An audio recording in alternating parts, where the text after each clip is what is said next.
পরিবর্তন কাকে বলে জানিস? তাহলে শুন, তোর মেসেজের অপেক্ষায় বসে থাকা মানুষটা এখন আর কারো মেসেজের রিপ্লাই করে না। তুই কখন ফেসবুকে অ্যাক্টিভ হবি সে আশায় বসে থাকা মানুষটা এখন নিজেই ভালো করে ফেসবুকে অ্যাক্টিভ থাকে না।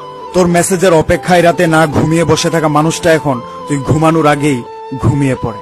মেসেজ পাওয়ার পরে সাথে সাথে রিপ্লাই দেওয়া মানুষটা এখন মেসেজ পাওয়ার পরেও রিপ্লাই দেওয়ার আগ্রহটা হারিয়ে ফেলেছে।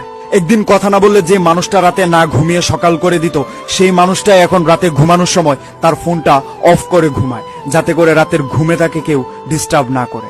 যে মানুষটা কথা বলতে গেলে তোমার সাথে ঝগড়া করতো, সেই মানুষটা এখন ঝগড়া কেন, কারোর সাথে মেসেজও করে না। যে মানুষটা পৃথিবীতে সবচেয়ে বেশি তোমাকে মূল্য দিত, সেই মানুষটা এখন তুমি কেন পৃথিবীর কাউকে মূল্যায়ন করে না।